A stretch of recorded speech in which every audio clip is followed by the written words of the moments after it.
Jez, there's been several talking points within the local press, certainly around the football club in the last 2 to 3 weeks. Let's start with this week and the departure of Will Norris. Just give us your thoughts on that. Thoughts are that it's a fantastic opportunity for Will. The club's worked really hard and Ben's done really well to secure a really good deal for Cambridge United.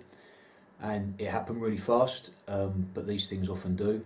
And I think, we come out of it, very rarely does this happen in the world of football, but although we are disappointed, everybody's really pleased for Will. Both football clubs are pleased with the business that they've done in terms of us securing a deal and Will securing the player. And lots of people benefit, including Royston Town, which is really important. So Will goes with our best wishes. He's an outstanding young man. He interacts brilliantly with our supporters, not just on social media, but match days as well. I've seen the reaction of some of our young fans, particularly to him. He always does whatever was asked of him within, community engagement. And we've seen him grow from being a boy when he arrived, 18 years old, from Royston.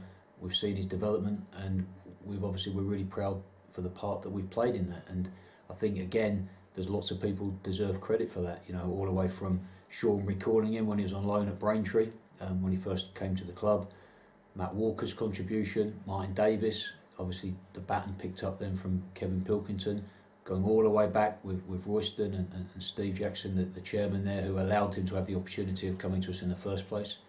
And the much maligned football agent, because not many people have much to say well about football agents, but Danny Naisbitt, who our supporters will know because he was obviously once between the sticks here as well, has been first class throughout the whole process, really from the day that he became involved with Will as his agent. So that's not often the case, but I think everybody has an outstanding respect for Will, and therefore everybody's worked hard to make sure Will has the best opportunity. So another story regarding some of the business that's sort of been circulating around quite regularly within the local press the last few weeks is Luke Berry. What can you tell us on that situation and as it stands at the moment? Well, not much, because not much has happened. There's been a lot of column inches written about not much that's actually happened. We've received 4 bids in the summer. We've turned all 4 down. We've never agreed a fee for Luke to leave the club, and we don't want Luke to leave the club. We recognise that he's ambitious. We recognise that he wants to play at a higher level, but so do we, and so does Cambridge United. So, in our perfect world, Luke Berry would help us achieve that, and we'd do that collectively together. But we know that in football, especially as a League 2 club, you have to be realistic, and if the perfect opportunity arose for Luke and the deal was right for Cambridge United, we'd have to look at it no differently than we did for Will. But that isn't the case at the moment. Nothing's come in that ticks those 2 boxes. So as long as that's the case, Luke remains a Cambridge United player. We expect him to continue to contribute to the club on the pitch like he did so fantastically well last year.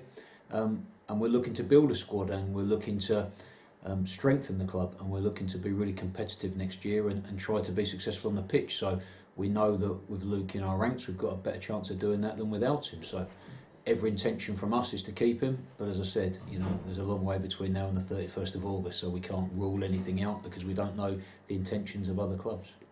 Away from the football pitch, a surprise story to many fans would have been the withdrawal of the planning application in Trampington. Not so much a surprise to the club. What can you tell us about the plans going forward for a solution going forward? Yeah, it's a difficult one, and it's a really difficult one for our supporters, and I understand that, but the club's been aware for some time that this was going to happen, so it came as no surprise to us.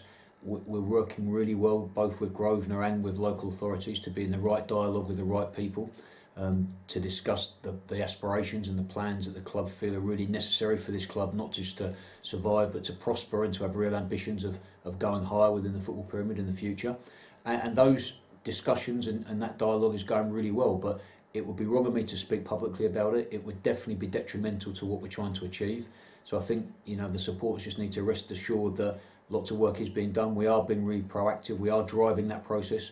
We have been doing that for some time. The withdrawal of the planning application, as I said, comes no surprise to us. And whilst some alarm bells will have rung, I understand that and why that would be the case.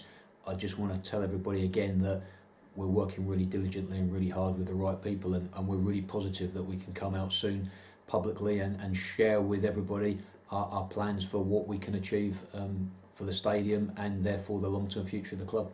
Just finally, as we stand now, we're in the middle of the pre-season programme. Obviously pleased to see plenty of players out there getting plenty of minutes, none more so than the young kids such as Tom Knowles, Jordan Norver-Williams.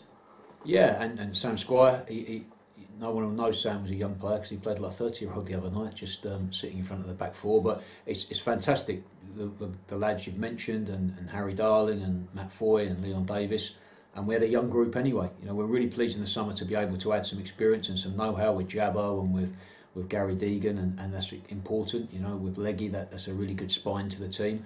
But we've got some really talented young players that have, you know, come to the club from other football clubs throughout the country. You know, the likes of Paul Lewis and George Maris and Brad Halliday, Osadebe, who joined us in the summer as well, Aziz obviously recently, but also lots of players coming through our own academy, and it's heartening to see that, and really exciting for the supporters. You know, I think one or two of those are close to breaking into the team, and it's not just the ones that they see at the moment. There's a huge number of really talented players underneath the surface, you know, being looked after brilliantly by Mark Bonner and Adam Bridgeford and Tom Pell and Luke Chadwick, and now Johnny Martin going to work in the academy with the younger age groups. So we're really excited by the prospects coming through, and I think that they'll have a role to play as the season progresses.